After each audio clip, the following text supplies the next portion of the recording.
Hey guys, welcome back to the channel. Today we're talking about a subject that is essential to building wealth and achieving financial freedom. In the late 1990s, Charlie Munger said, the first $100,000 is a bitch, but you gotta do it. And today we are here to take a deep dive in this quote. Now, $100,000 adjusted for inflation from 1990s to today is roughly $200,000. But for all other references, for the rest of this presentation, we're just gonna say $100,000 for sake of simplicity. As a certified public accountant, aka a CPA, I feel qualified to give you guys this information, but this is for entertainment purposes only, so please take everything I say with a grain of salt.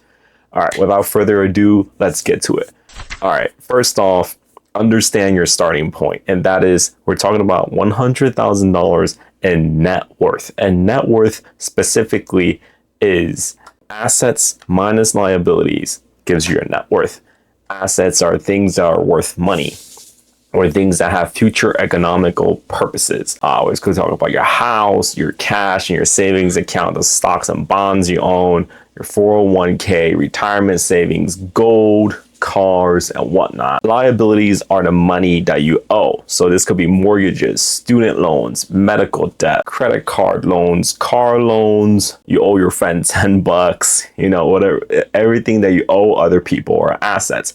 So you take everything that you own that could be useful in the future, then you minus away the liabilities, which is what you owe other people, and you come down to this number called the net worth.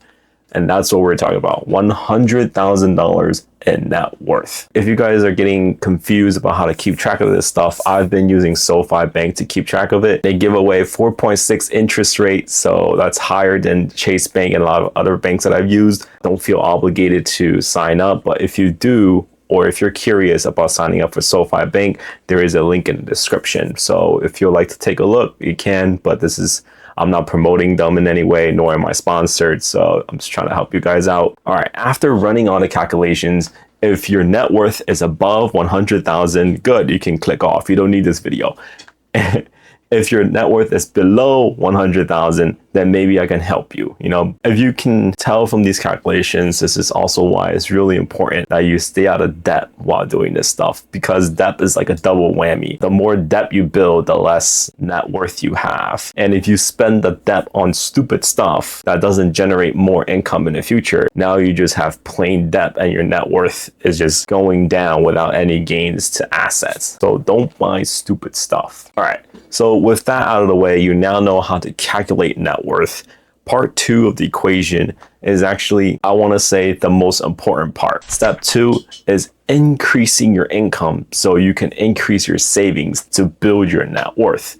What I mean by that is, if you only have, let's say, $5,000 a month after taxes, there's only so much you can save. The maximum amount of dollars you can save is just $5,000. And then like after rent and utilities, in reality, you'll be lucky to save half of that. So the first step is increasing the amount that you make per month or per year. And there's multiple variations to this. The first one, now, if you're younger and you're still in college, I would suggest picking a degree that makes more money. So back when I was in university, the highest earning degrees that an average guy like me could get, because I'm not from Harvard, nor did I want to put in 8 to whatever years to become a doctor or a lawyer. The higher earning degrees were in computer science and finance. I had a few other friends that got education and art degrees. Nothing against them. They went for their passions at the time, and they did come from well-off families, so maybe they get funding from that. But till today, if you look at their incomes, I want to say roughly my friends that went into finance and computer science make around 2 times to 3 times more than my education and art friends. Some of my art friends are still struggling to find their first career jobs. As much as your friends or fellow students and colleagues and your professors say that picking your passion is a big deal, I would go for the money, especially if you come from a single parent household like I did, or if you didn't grow up financially well off, then it'll be good to secure the bag so you have options to chase your passion later in life. Now, if you're later on in life and you have a career or you have a family or mortgage to take care of, the easiest way to to get more money coming in is to ask your boss, but that's not really realistic if your boss is cheap or because of budgets.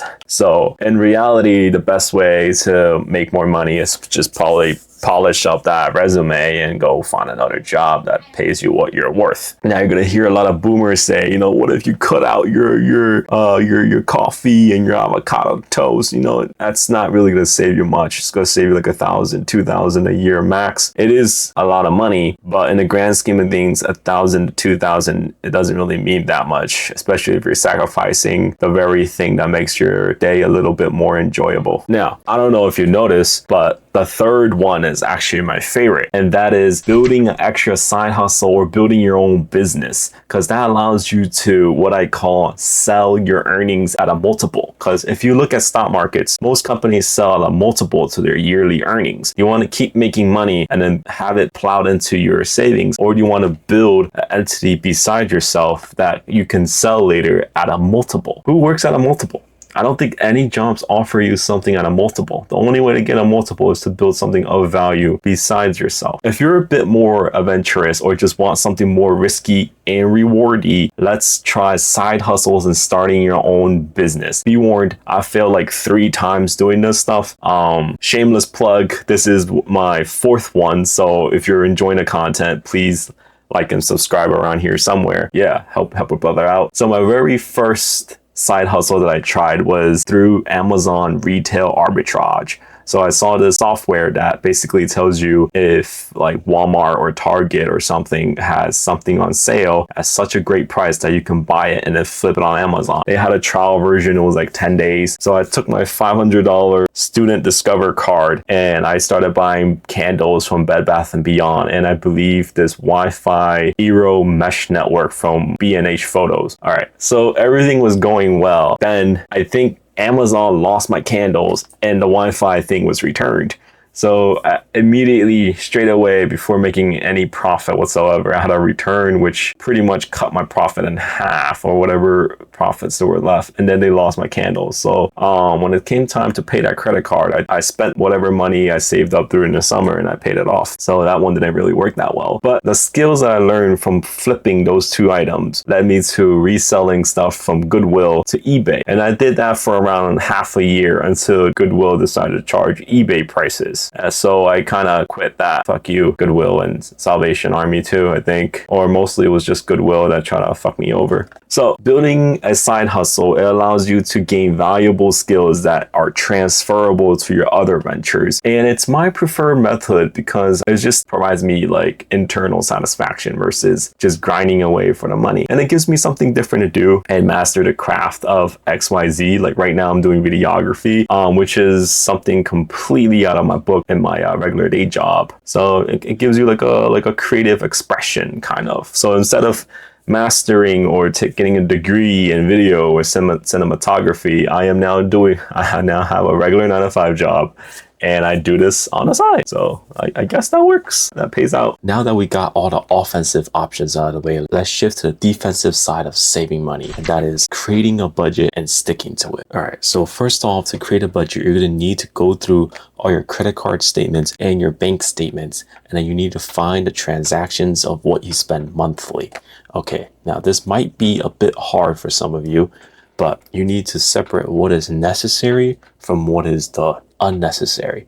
Necessary things would be like rent, food to a certain degree, gas, car payments, student loan payments, electricity, Wi-Fi, phone. Now, unnecessary payments or unnecessary expenses might be Starbucks, Dunkin' Donuts, fast food, buying that cute little sweater or buying those extra pair of shoes that aren't necessary, splurging on that random purchase or buying a new watch or something. So once you have those split out, figure out what is the bare minimum necessary amount that you need per month and give yourself like $200 to $300 to play with. So what really happens here is that you're going to start stacking as much cash as possible away and get to that $100,000 as soon as possible. Step 4 to getting your first $100,000 so you can accelerate your growth to $1 million, I would say would be paying down your debts to a certain degree. There's some debts that you should rather just like leave there, and that'll be like if you have a low interest rate debt,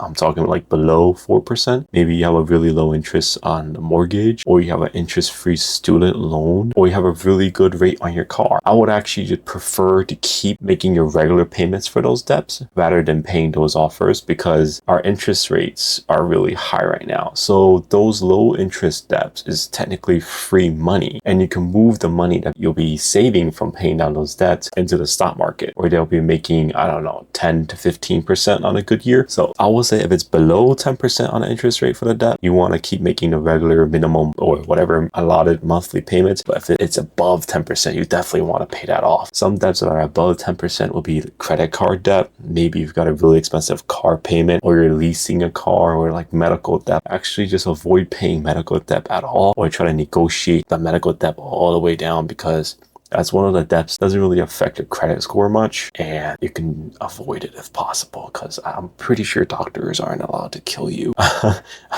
So you can just avoid paying that debt. All right. So I think we went over this a little bit in step number 4, but step number 5 will be to invest your money in another video. So when I was first starting out, I was like 18 years old, fresh out of high school. I was investing in penny stocks. Don't do that, because I lost a bunch of money investing in penny stocks. I still remember them. I think when it was Minor Crow Resources, they were selling this drink called Vitamin Fizz. I lost like $8,000 in that investment. And then the second one was Adamis Pharmaceuticals. They were making a generic adrenaline pen when you get like anaphylactic shock from allergic reactions. I'm not really sure what happened. I got smart. I sold it and just buy the SPY. So like Warren Buffett and Charlie Munger, just buy the S&P 500 and forget about it. You know, don't get cute like I did and regret your decisions. Just buy the SPY. Trust me. I think 2024, probably going forwards a few more years, is still a good place to buy SPY before it goes up even higher. All right. The last step number 6, is to stay disciplined and stay the course. We just laid the foundations of the game plan, and now you just have to stick to it, and you will reach 100,000, which is the first stepping stone to reaching $1 million, and eventually you will retire early or be financially independent within whatever your time frame is. But if you stay the course, stay disciplined, and followed all the previous 6 steps,